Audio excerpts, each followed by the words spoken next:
রাতের আধারে যারা সিজদাতে রয়, দু চোখের অশ্রুতে নদী যেন ভয়। সুবহানাল্লাহ পড়েন। গভীর রজনীতে সবাই ঘুমায়, কিন্তু আল্লাহর ওলির, আল্লাহর প্রিয় মুমিন বান্দারা ঘুমায় না। সুবহানাল্লাহ। তাহাজ্জুদের ওয়াক্তের সময় আপনি জুমার রাতে যখন চোখের পানি ছেড়ে দিবেন, যুবক, তোমার ওই চোখের পানি ছেড়ে দিতে দেরি লাগবে আল্লাহর কুদরতি কদমে তাহাজ্জুদের নামাজে সিজদায় যেতে দেরি লাগবে। আল্লাহ তোমার জীবনের গুনাহকে মাফ করে দিতে দেরি লাগবে না। আমরা সে আল্লাহর জিকির মহব্বতের সাথে করতে চাই কি চাই না? রাতের আধারে যারা সিজদাতে রয়, দু চোখের অশ্রুতে নদী যেন বয়। চলনার হাত চানি যত আসুক, চলনার হাত চানি যত আসুক, পেছনে ফিরেও সে তাকায় না। যাদের হৃদয়ে আছে আল্লাহর ভয়, তারা কভু পথ ভুলে যায় না। কথা বলেন ঠিক কিনা? যাদের হৃদয়ে আছে আল্লাহর ভয়, তারা কভু পথ ভুলে যায় না। আল্লাহুম্মা সাল্লি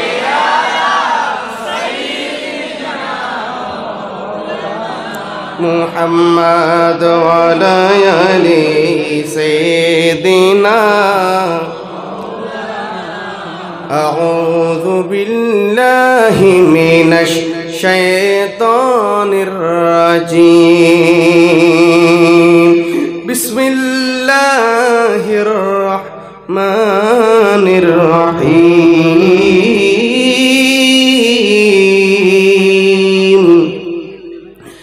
মা কানা মুহাম্মাদুন আবা আহাদিন মির রিজালিকুম ওয়ালাকির রাসূলুল্লাহি ওয়া খাতামান নাবিয়্যিন। সাদাকাল্লাহুল মাওলানাল আযীম ওয়া সাদাকা রাসূলুহুন নাবিয়্যুল হাবিবুল কারীম ওয়া নাহনু আলা যালিকা লামিনাশ শাহিদিন ওয়াশ শাকিরিন ওয়ালহামদুলিল্লাহি রাব্বিল আলামিন। আমার হাইলাকান্দির জমিনের ভাইয়েরা, আমার মুরব্বী বাবারা, যুবক ভাইয়েরা, আজকের আজিমুশ শান ইসলাইপার যুব সমাজের উদ্যোগে আজকের এই মাহফিলে অসংখ্য উলামায়ে কেরাম আমার পূর্বে তকরীর পেশ করেছেন। হযরতুল আল্লামা জনাবে মৌলানা কারি নজরুল ইসলাম সাহেব, আমার অত্যন্ত মোহব্বতের ভাইজান। আল্লাহ তার হাজিরিকে কবুল আর মঞ্জুর করুন, সকলে পড়েন আমিন। অসংখ্য উলামায়ে কেরাম আমার পূর্বে হযরতুল আল্লামা জনাবে মৌলানা সুন্নিয়তের অহংকার অলংকার আহলে সুন্নাত ওয়াল জামাতের মুখ্য প্রচার সম্পাদক মৌলানা ফয়েজ আহমদ সাহেব, বারাকাল্লাহু ফি হায়াতি, সকলে জবান খুলে পড়েন আমিন। অসংখ্য উলামায়ে কেরাম তাকরীর পেশ করেছেন, সবাই কম। সম্মানিত সভাপতি, মাইকের আওয়াজ যে যেখান থেকে শুনতে পাচ্ছেন, পর্দানসীন মা ও বোনেরা, যুবক ভাইরা, দোকান পাটে যারা এখনো আড্ডায় লিপ্ত রয়েছেন, রাস্তাঘাটে যারা বসে আছেন, দাঁড়িয়ে আছেন, আড্ডায় লিপ্ত রয়েছেন, ভাইদেরকে অনুরোধ করে বলবো, মাহফিলের সামিয়ানায় আসবেন, বসবেন। এই মাহফিলে আসলেও সওয়াব, বসলেও সওয়াব। আপনার নবী, আবার নবী বলছেন, এই মাহফিল এমন একটি মাহফিল, এই মাহফিলের একটি দুলিখরা কাপড়ে যদি লাগাইতেও পারেন, আমার নবী, আপনার নবী আপনার জন্য জান্নাতের গ্যারান্টি দিয়েছেন। নবীর মাহফিলে যে আসবে, যে বসবে, ওই জমিনের একটি দুলিখরা কাপড়ের মধ্যে লাগতে কি পারে কি পারে না? কথা বলে, লাগতে পারে কি পারে না? হাদিস শরীফে এসেছে। সেজন্য কেন মাহফিলে যাবেন? নবীর ওয়াজ মাহফিলে কেন যাবেন? কি লাভ? শুনেন, প্রথম একটা হাদিস শরীফ দিয়ে আপনাদেরকে আজকে ওয়াজ শুরু করব। এই মাহফিলে আসবেন, মনোযোগ আছে সবার? আছে নাকি? বিরক্ত হচ্ছেন আপনারা? নবীজি বলছেন বসবেন এই ময়দানে, কি বসলে কি লাভ? এই কাদামাটিতে বসতে পারলে এটা আপনার জন্য লস নাই, লাভার লাভ। এই যে কাদামাটিতে আপনারা বসে আছেন, একটা ধূলিকণা যদি আপনার কাপড়ের মধ্যে লাগে, খুদা কি কসম, নবীজি গ্যারান্টি দিয়েছেন আপনার জন্য জাহান্নামের আগুনকে হারাম করে দিবে। আরেকটু জোরে বলেন। আজকের এই মাহফিল আমার যুবক ভাইরা সাজিয়েছেন, আল্লাহ তাদের জীবনকে সাজিয়ে দিক, আমিন কোন। আল্লাহর দরবারে শুকর আদায় করে সকলে জবান খুলে একবার পড়ি আলহামদুলিল্লাহ।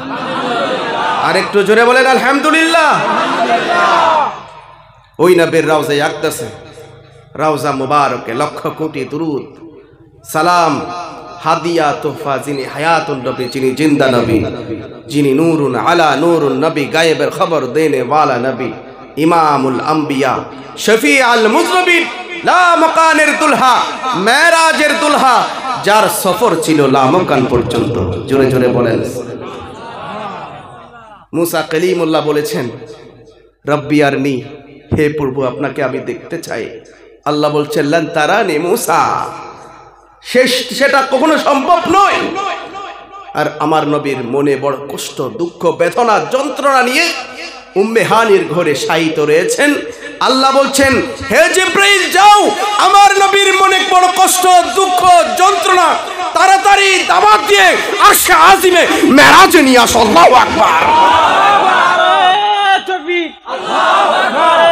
রিসালাত ইয়া রাসূলুল্লাহ, রিসালাত ইয়া রাসূলুল্লাহ। গুপ্ত কথা প্রকাশিতে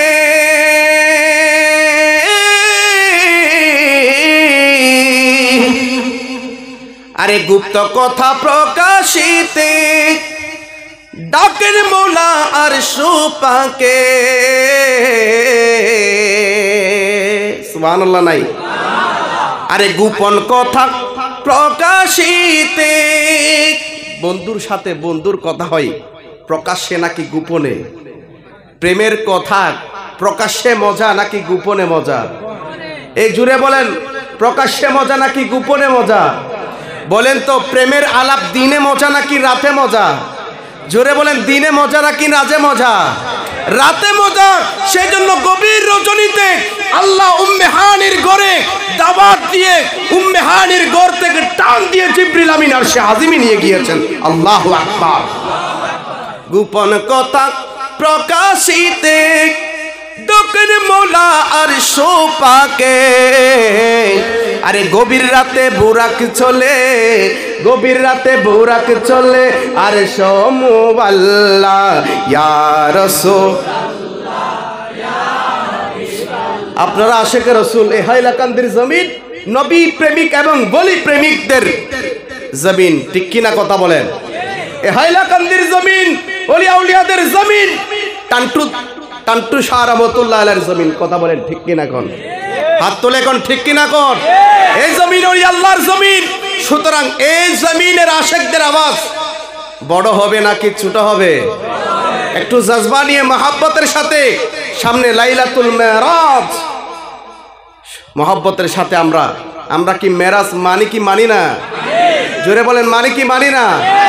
মানি। সেজন্য একটু মহব্বতের সাথে কোন, আরে মেরাজে যাই আল্লাহর হাবিব নবী কামলি ওয়ালা ইয়া রাসূলুল্লাহ ইয়া হাবিবাল্লাহ ইয়া রাসূলুল্লাহ ইয়া রাসূলুল্লাহ। আরে আরে লামকান দেশেতে গেলে, আরে 27 বছর গুজারিলেন, জোরে জোরে কন্যা সুবহানাল্লাহ। আরে লামকান দেশেতে গেলেন, আরে 27 বছর গুজারিলেন, আরে নূরে নূরে মিশে গেল, নূরে নূরে মিশে গেল, পর্দা তো আর রইল না ইয়া রাসূলুল্লাহ ইয়া রাসূলুল্লাহ। এই যে হাত আছে না নাই? হাত আছে কিনা সবার? সবাই হাতকে পতাকা বানাবো। আমার আল্লাহ বলছেন ওয়া তুকাল্লিমুনা আইদিহিম, এই হাতও আপনার পক্ষে কাল কিয়ামতের দিন সাক্ষ্য দিবে। সুবহানাল্লাহ। এই হাত আমরা নবীর জন্য পতাকা বানাবো। কিছু না থাকুক আমাদের আমল নামাই, আজকে নবীর মাহফিলে বসে বসে নবীর শান পড়তে পড়তে হাতকে পতাকা বানিয়েছি, পতাকা বানিয়েছি। এই হাত আপনাকে কাল কিয়ামতের ময়দানে নাজাত দিতে পারে কি পারে না? কথা বলেন, পারে কি পারে না? বলেন ইয়া রাসূলুল্লাহ। সবাই হাত তোলেন নাই, হাত তোলেন নাই। আল্লাহ যাদেরকে যাদেরকে হাত, দাঁড়ান দাঁড়ান, নামান, সবার নামান, সবাই নামান। আমাদেরকে হাত দিয়েছেন কে? যাদেরকে যাদেরকে আল্লাহ হাত দিয়েছেন তারা তুলবেন। আর যারা গ্যারেজ থেকে বানায় এনেছেন, হাইলাকান্দির বাজারের গ্যারেজ থেকে, তারা তোলার দরকার নাই। যাদেরকে আল্লাহ দিয়েছেন সবাই হাত তুলবেন, ঠিক আছে? সবাই হাতকে দু হাত নেড়ে নেড়ে ইয়া রাসূলুল্লাহ ইয়া হাবিবাল্লাহ ইয়া রাসূলুল্লাহ। আর ইচ্ছা করলে দয়াল নবী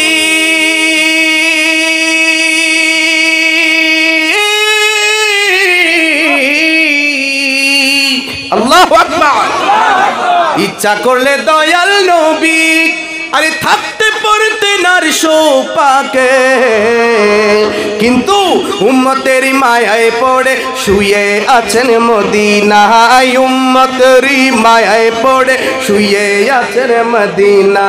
ইয়া রাসূলুল্লাহ ইয়া হাবিবাল্লাহ ইয়া রাসূলুল্লাহ ইয়া হাবিবাল্লাহ ইয়া রাসূলুল্লাহ বল্লা আল্লাহুম্মা সাল্লি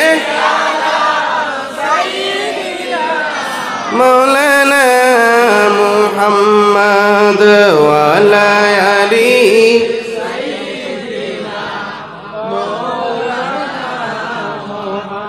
মুহাম্মদ। আল্লাহ আমাদের সবাইকে আশিকের রাসূল, নবী প্রেমিক, বলি প্রেমিক হিসেবে কবুল করুন, আমিন।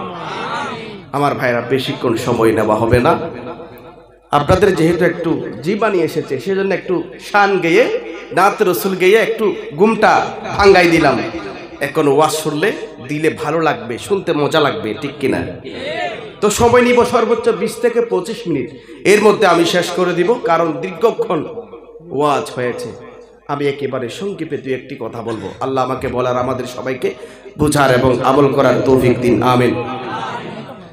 শুরুতে আমি একটি আয়াত তেলাওয়াত করেছি। এই আয়াতের প্রেক্ষিতে একেবারে সংক্ষেপে আলোচনা করব। আল্লাহ আমাকে বলার, সবাইকে বুঝার তৌফিক দান করুন, আমিন। এত খান ঘেঁষাঘেঁষি করার দরকার নেই, বসবেন, সবাই বসবেন।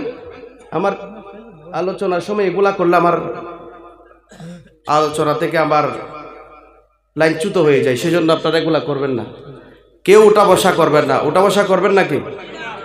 এগুলো আমার ভালো পাই না, আমার ভালো লাগে না এগুলা, সেজন্য এগুলা করবে না। শুধুমাত্র 20 থেকে 25 মিনিট আমাকে সময় দিবেন। আমি কোরআন এবং হাদিস থেকে দুই একটি কথা তুলে ধরব এবং আবার আপনাদের থেকে বিদায় নেব। যদি আবারও কখনো সুযোগ হয়, আবারও আপনাদের সাথে দেখা হবে। আল্লাহ রাব্বুল আলামিন পবিত্র কোরআনে বলছেন, বিসমিল্লাহির রহমানির রহিম।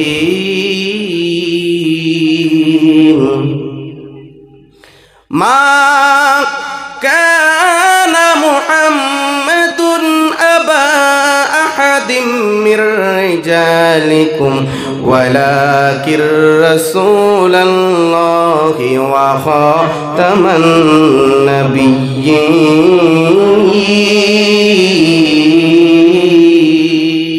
আল্লাহু আকবার। কোরআনের তেলাওয়াত কি খারাপ লাগে নাকি ভালো লাগে? জোরে বলেন, ভালো লাগে নাকি খারাপ লাগে? মা কানা মুহাম্মাদুন আবা আহাদিম মির রিজালিকুম ওয়ালাকির রাসূলুল্লাহি ওয়া খাতামান নাবিয়্যিন। আল্লাহ রাব্বুল আলামিন বলছেন, মুহাম্মাদুর রাসূলুল্লাহ পড়েন সাল্লাল্লাহু আলাইহি ওয়াসাল্লাম তোমাদের কোন পুরুষের পিতা নন, তিনি হচ্ছেন আমার হাবিব, আমার রসুল। সুবহানাল্লাহ। আমার নবীকে আমার রসুল হিসেবে পাঠিয়েছেন কে? আমার নবীকে রাসূল হিসেবে পাঠিয়েছেন কে? আল্লাহর পয়গম্বর, আল্লাহর রসুল হিসেবে পাঠিয়েছেন একমাত্র তিনি কে?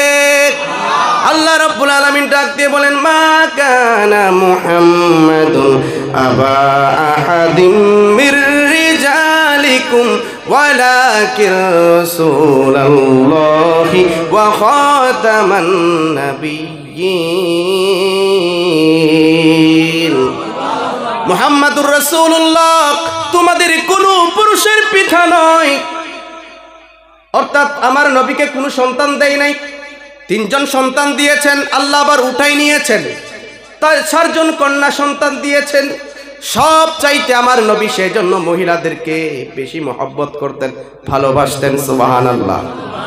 আমার নবীকে 4টা কন্যা সন্তান দিয়েছেন, তার মধ্যে সবচাইতে বেশি মহব্বত করতেন হযরতে ফাতেমাকে। আমার নবী বলছেন যে ফাতেমাকে মহব্বত করেছে সে যেন আমি নবীকে মহব্বত করেছে, আর যে আমার ফাতেমাকে মহব্বত করেছে ওই উম্মত আমার সাথে জান্নাতে থাকবে। হযরতে সাইয়েদনা মা ফাতেমাকে মহব্বত করার জন্য অর্ডার দিয়েছেন কে? জোরে বলেন, অর্ডার দিয়েছেন কে? আমার নবী যখন সফরের মধ্যে বের হতেন, সমস্ত বিবিদের সাথে সাক্ষাতের পর যেই মহিলার সাথে সাক্ষাৎ করে বের হতেন তিনি হচ্ছেন ফাতেমা। সুবহানাল্লাহ। আবার সফর থেকে ফিরে আসার পর সবার আগে, সব বিবিদের আগে যেই মহিলার সাথে সাক্ষাৎ করতেন তিনি হচ্ছেন ফাতেমা। সুবহানাল্লাহ। সেই জন্য আমার নবী বলছেন, তোমরা কন্যা সন্তান যদি পাও তোমরা বেজার হইও না, কারণ কন্যা সন্তান হচ্ছে তোমাদের জন্য রহমত। সুবহানাল্লাহ। আল্লাহ আমার নবী, আপনার নবী বলছেন, যার ঘরে 2 জন কন্যা সন্তান আছে আল্লাহ রাব্বুল আলামিন বলে দিয়েছেন তাকে 2টি জান্নাতের মালিক বানিয়ে দিয়েছেন কে? আর একটু জোরে বলেন, 2টি জান্নাতের মালিক বানিয়ে দিয়েছেন কে? যার ঘরে 3টি কন্যা সন্তান আছে তাকে যদি ইসলামিক শরীয়ত মতে লালন পালন করেছেন, বিয়ে দিয়েছেন ইসলামিক মোতাবেক, আল্লাহ রাব্বুল আলামিন বলছেন আল্লাহ তাকে জান্নাতের গ্যারান্টি দিয়ে দিয়েছেন। সেজন্য কারো ঘরে যদি আল্লাহ কন্যা সন্তান দেয়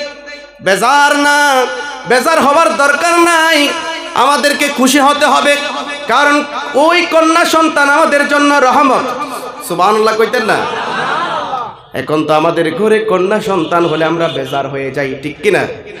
কন্যা সন্তান হলে আমরা গজব করে মনে করি। আমার নবী বলছেন গজব মনে করা যাবে না। বলেন তো, রিজিকের মালিক কে? রিজিকের মালিক কে? রিজিকের মালিক আল্লাহ। তাকে আপনার ঘরে পাঠিয়েছেন রহমত হিসেবে, তাকে পাঠানোর সাথে তার রিজিকের ব্যবস্থা করে দিয়েছেন কে? আমার আল্লাহ রাব্বুল আলামিন সেই জন্য বলছেন, মা কানা মুহাম্মাদুন আবা আহাদিম মির রিজালিকুম ওয়ালাকিন রাসূলুল্লাহি ওয়া খাতামান নাবিয়্যিন। মুহাম্মাদুর রাসূলুল্লাহ কোনো পুরুষের পিতা নয় এবং আল্লাহর হাবিব, আল্লাহর রসুল। তিনি কেমন রসুল? অন্যান্য নবী রাসূল পয়গম্বররা আল্লাহকে দেখতে চেয়েছেন, মুসা কালিমুল্লাহ আল্লাহকে দেখতে চেয়েছেন তুর পাহাড়ে গিয়ে। আল্লাহ বলছেন লান তারানি মুসা, অনেক ফরিয়াদ করেছেন, অনেক আকুতি মিনতি করেছেন, অবশেষে আল্লাহ 70,000 নূরের পর্দা থেকে একটি পর্দা ভেদ করে নূরের তাজাল্লি দিয়েছেন। মুহূর্তের মধ্যে আল্লাহর ওই তাজাল্লির মাধ্যমে মুসা সহ তুর পাহাড় সহ জ্বলে পুড়ে ছাই হয়ে গেছে। আর আমার নবী কেমন নবী? আপনার নবী কেমন নবী? তিনি হচ্ছেন রাহমাতাল লিল আলামিন নবী। উহুদের ময়দানে গিয়েছেন ইসলামের দাওয়াত দেওয়ার জন্য, দান্দার মুবারক শহীদ করে দিয়েছেন। ইসলামের দাওয়াত দেওয়ার জন্য মক্কার অলিতে গলিতে যেদিকে গিয়েছে বিষাক্ত কাটা বিছিয়ে দিয়েছে মক্কার কাফেররা। কথা বলেন ঠিক কিনা? জোরে বলেন ঠিক কিনা বলেন। আমার নবী তায়েফের ময়দানে গিয়েছেন, তায়েফের কাফেররা ইট পাথর নিক্ষেপ করেছেন। আমার দয়াল নবীজির দেহ থেকে রক্ত ঝরেছে। নবীজি রক্তাক্ত শরীর কানা নিয়ে খেজুর বাগানের মধ্যে চলে গেলেন। দেখেন নবীজি কেমন রহমতুল লিল আলামিন, কত বড় দয়ার সাগর নবী। নবীজির প্রিয় সাহাবী হযরতে যায়েদ বিন হারেসা কূপ থেকে পানি এনে আমার নবীর রক্ত মাখা শরীর কানা মুছতে লাগলেন। ডাক দিয়ে বলেন, ইয়া রাসূলুল্লাহ, আপনি টেনশন করবেন না, আপনি কান্না করবেন না, আপনার কান্না আমরা সাহাবায়ে কেরাম সহ্য করতে পারি না। সুবহানাল্লাহ। আপনার কান্না আমরা সাহাবায়ে কেরাম সহ্য করতে পারি না। নবীজি ডাক দিয়ে বলেন, ওগো যায়েদ, আমি আমার নিজের জন্য কাঁদি না, আমি এই তায়েফের মানুষগুলোর জন্য কাঁদি। তাদেরকে আমি জান্নাতে নিতে এসেছি, জাহান্নামের আগুন থেকে বাঁচাইতে এসেছি। তারা না বুঝে আমাকে আঘাত করেছে, কষ্ট দিয়েছে, আমাকে ইট পাথর নিক্ষেপ করেছে, আমার দেহ থেকে রক্ত জড়িয়েছে। ওগো যায়েদ, তুমি মনে করো না আমি রক্তাক্ত হয়েছি, আঘাত পেয়েছি এই জন্য কাঁদি। ওগো যায়েদ, তুমি এটা মনে করো না আমি আঘাত পেয়েছি এই জন্য কাঁদি। আমি কাঁদি তাদের যন্ত্রণায়, তারা যে জাহান্নামী হয়ে যাবে। আল্লাহু আকবার। তারা যে জাহান্নামী হয়ে যাবে। আমার নবী নামাজের সিজদায় চলে গেলেন, হাউ মাউ করে কান্না করতে লাগলেন। আল্লাহ রাব্বুল আলামিন ডাক দিয়ে বলেন, ওগো হাবিব, আপনি কান্না করবেন না, আপনি চিন্তা করবেন না, আপনি তায়েফের মানুষগুলোকে জাহান্নামের আগুন থেকে বাঁচানোর জন্য এসেছেন। তারা আপনাকে আঘাত করেছে, কষ্ট দিয়েছে, আপনি মনে করবেন না। আপনি যে তায়েফের জমিন এসেছে, আপনার এই মিশন সাকসেস হয় নাই, এটা মনে করবেন না। আপনি যখন দুঃখ ভরা মন নিয়ে, কষ্ট নিয়ে কোরআন তেলাওয়াত শুরু করে দিয়েছেন, নামাজের সিজদায় চলে গিয়েছেন, আপনি যখন ফজরের নামাজের সময় কোরআন তেলাওয়াত শুরু করে দিয়েছেন, আপনার সুললিত কণ্ঠের তেলাওয়াত শুনে তায়েফের জিন জাতিগুলো আপনার চেহারা দেখে দেখে, কোরআনের তেলাওয়াত শুনে শুনে কালমা পড়ে মুসলমান হয়ে গেছে। তায়েফের সমস্ত জিন জাতিগুলো কালমা পড়ে মুসলমান হয়ে গেছে। তায়েফের মানুষগুলো আপনার দাওয়াত গ্রহণ না করেছেন, কি হয়েছে? তায়েফের সমস্ত জিন জাতিগুলো কালমা পড়ে তো মুসলমান হয়ে গেল। হযরতে যায়েদ আল্লাহর নবীর সাহাবী ডাক দিয়ে বলেন, ইয়া রাসূলুল্লাহ, ইয়া হাবিবাল্লাহ, আপনি তাদের জন্য বদদুয়া দেন, আল্লাহ তাদেরকে ধ্বংস করে দে। যেমন নূহ পয়গম্বরকে যখন উম্মতরা কষ্ট দিয়েছে, আল্লাহর দরবারে হাত তুলে দিয়েছে, আল্লাহ রব্বুল আলামিন মহাপ্লাবন গজব দিয়ে ধ্বংস করে দিয়েছে। ইয়া রাসূলুল্লাহ, আপনি তাদের জন্য একটু বদদুয়া দেন, আল্লাহ তাদেরকে ধ্বংস করে দিন। আল্লাহুম্মা সাল্লি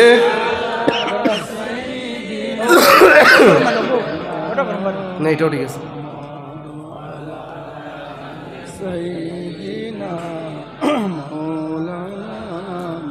আর একটু জোরে জোরে, আল্লাহুম্মা সাল্লি আলা সাইয়্যিদিনা মাওলানা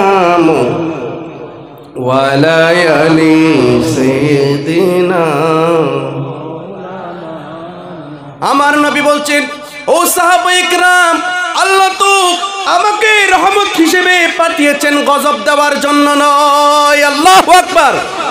আল্লাহ রাব্বুল আলামিন বলেন, ওয়া মা আরসালনাকা ইল্লা রাহমাতাল লিল আলামিন। হায়রে, কেমন নবী পাঠিয়েছেন! তায়েফের কাফিররা পাথর নিক্ষেপ করার পরেও বলে, ও সাহাবায়ে কেরাম, শুনে রাখো তোমরা, তারা হয়তো না বুঝে আমাকে কষ্ট দিয়েছে, না বুঝে আমাকে ইট পাথর নিক্ষেপ করেছে, এমনও তো হতে পারে তাদের পরবর্তী প্রজন্ম আমি নবীর কালমা পড়ে মুসলমান হয়ে যেতে পারে। আমার নবী যখন মক্কার অলিতে গলিতে হাঁটতো, মক্কার কাফেররা, বেদিন, ইহুদি, নাসারা বিষাক্ত কাঁটা বিছিয়ে দিয়েছ, নবীর পা থেকে রক্ত ঝরতো, পা ফুলে যেত। নবী যখন নামাজের সিজদায় যেত, মরা উটের নাড়ি বুড়ি এনে আমার নবীর পিঠে তুলে দিয়েছে। আল্লাহু আকবার বলবেন না? নবীর পিঠে তুলে দিয়েছে। সাহাবায়ে কেরাম বলতো, ইয়া রাসূলুল্লাহ, ইয়া হাবিবাল্লাহ, আপনি তাদের জন্য একটু বদদুয়া দেন। আপনাকে এত কষ্ট, এত যন্ত্রণা, এত অত্যাচার আপনার উপর করছে, আপনি তাদের জন্য বদদুয়া করেন। আমার নবী, আপনার নবী বলছেন, ও সাহাবায়ে কেরাম, তারা না বুঝে আমাকে কষ্ট দিয়েছে, আমাকে আঘাত করছে, এমনও তো হতে পারে তাদের পরবর্তী প্রজন্ম আমি নবীর কালমা পড়ে দলে দলে মুসলমান হয়ে যেতে পারে।